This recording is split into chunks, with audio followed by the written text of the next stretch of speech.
Hey there, welcome back. Oh, thank you for joining me today of all days. It's chemo day, and I could really use a boost.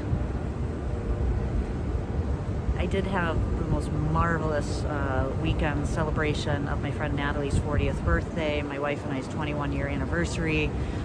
The fact that I could do a 5K race. I'm going to tell you all of these stories here in a second to catch you up, but I just want to take a second to be pouty, if you don't mind. It's chemo day, so I'm pouty about that, but it's actually, today is my 21st anniversary with my wife, and I just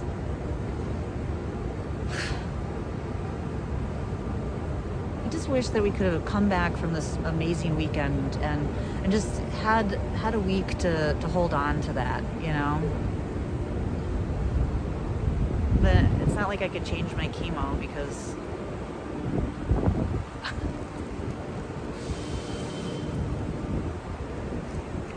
can't ever not pay attention to this stuff. So I'm pouty because I'm sad that I'm spending my anniversary in the chemo center alone. If it was up to my wife, she would be here. So that is not any slam on her or anything. She can't sit this long with that knee. She can't be in the chemo center with me. She can't spend 6 hours here with me. So boo-hoo, pouty to me. Oh, okay. One wonderful thing that I discovered, I don't know why I didn't think about this earlier. So as you can tell, I'm here for chemo. They've already popped me, taking my blood work, but there's an hour and a half in between before I can go in for chemo. And so I decided, like, why am I not outside? Why am I sitting inside in the chemo center dealing with all the sadness and the grossness of it? Duh. So I'm outside waiting to be called in. This is much better. This is helping getting me into the right space. Anyways, fuck all that shit. Fuck cancer. Let's talk awesome,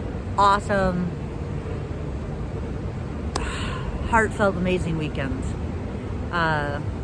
We made it to Crested Butte, which I have never been to. Crested Butte, Colorado. Oh my gosh, it's absolutely stunning.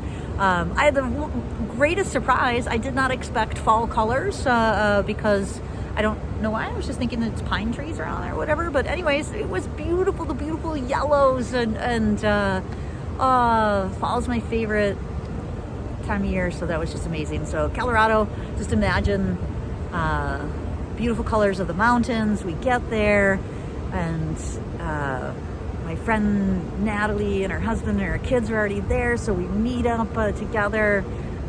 We spend the evening catching up and having a wonderful time, just being together and just catching up, and it was great.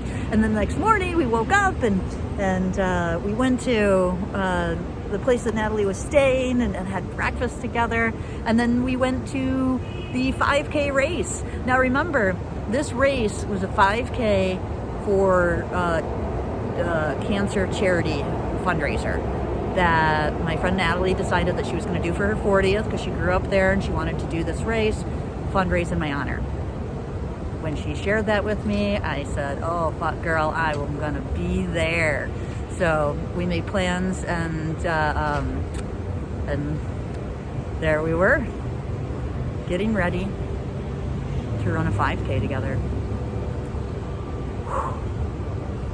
As I mentioned before, you know, for me it was really important. Not only do I want to catch up with my friend, not only do I want to physically see if I can do something like this, but you know, we've spent a lot of this really heavy time in the last couple of years, right? I mean, she's had to hold my hand through a lot of heavy shit, and I wanted to grab onto some joy, to celebrate together, to laugh together, to not have the heaviness of cancer hanging over us, right? And what was marvelous about this this race, the energy of the race was just exquisite. You know, Emma Coburn is an Olympian, and she had, I think, like 4 other Olympians there, so she used her star power for this. It was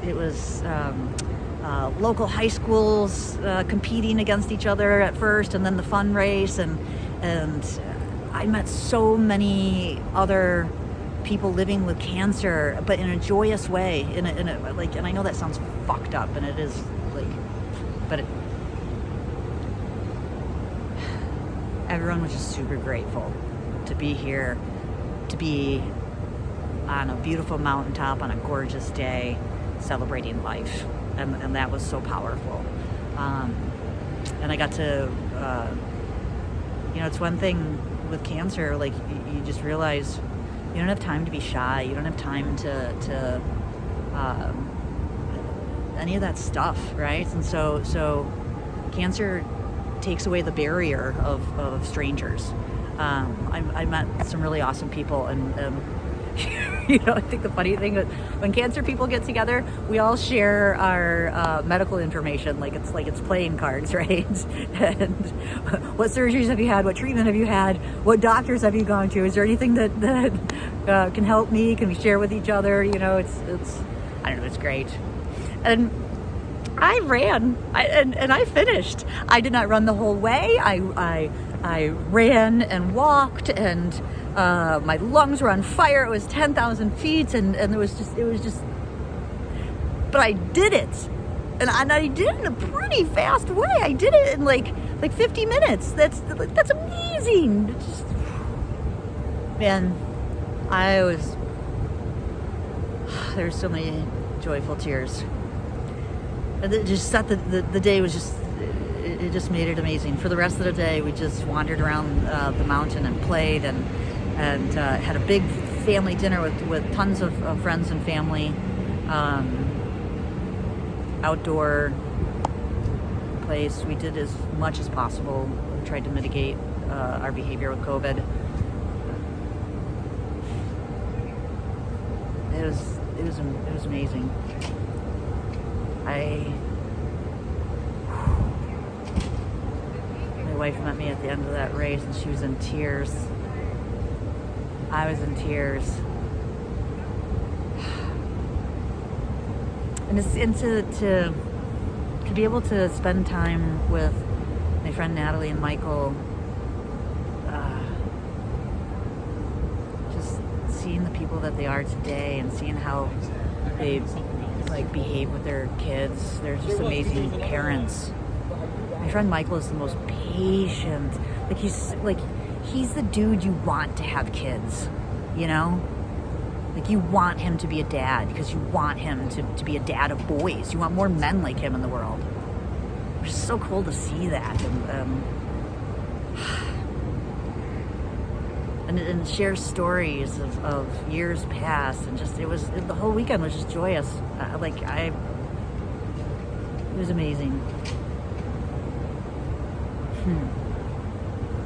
I work really hard to make this come true. Every day, try to take a step forward. And I did it.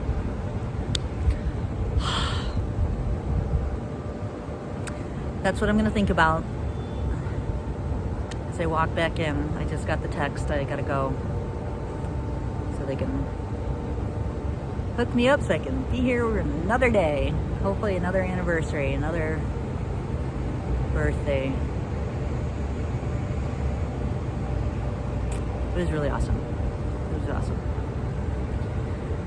And this is going to be fine. Happy fucking anniversary to me. See, I'm still pouty. Okay, all right. I gotta go. Thanks for hanging out.